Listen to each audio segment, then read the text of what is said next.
যুক্তরাষ্ট্রের টেক্সাসে অ্যাপল ও open AI এর বিরুদ্ধে মামলা করেছে ইলন মাস্কের এক্সএআই। অভিযোগ, প্রতিযোগিতা রুখতে অবৈধভাবে বাজার নিয়ন্ত্রণ করছে তারা।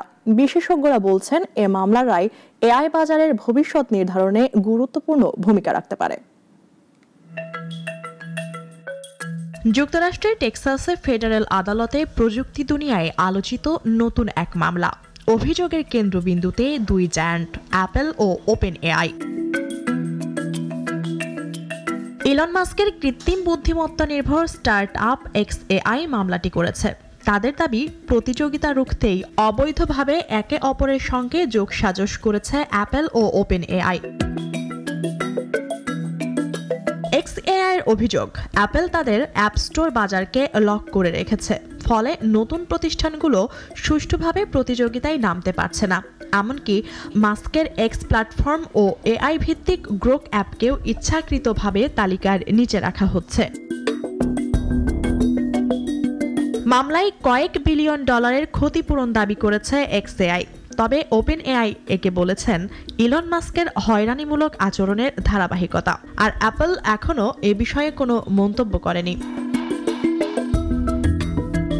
মামলার পর নিজের সামাজিক যোগাযোগ মাধ্যম এক্সে ক্ষোভ উগরে দিয়েছেন মাস্ক। তিনি লিখেছেন, 10 লাখ রিভিউয়ে গড়ে 4.9 রেটিং থাকার পরও গ্রোককে শীর্ষ তালিকায় রাখে না অ্যাপল।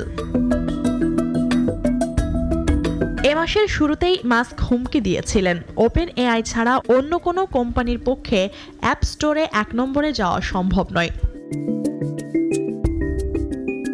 2022 সালের শেষ দিকে বাজারে আসার পর ওপেন এআই এর চ্যাটজিপিটি দ্রুততম সময়ে সবচেয়ে বেশি ব্যবহারকারী পাওয়া অ্যাপ হিসেবে রেকর্ড গড়ে।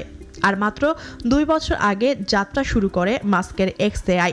সম্প্রতি তারা $33 বিলিয়ন প্ল্যাটফর্ম এক্স অধিগ্রহণ করেছে। ইতিমধ্যে গ্রোক চ্যাটবট ব্যবহার হচ্ছে মাস্কের টেসলা গাড়িতেও। বিশেষজ্ঞরা বলছেন, স্মার্টফোন বাজারে অ্যাপলের আধিপত্য এক্সএআই এর মামলার ভিত্তিকে শক্তিশালী করতে পারে।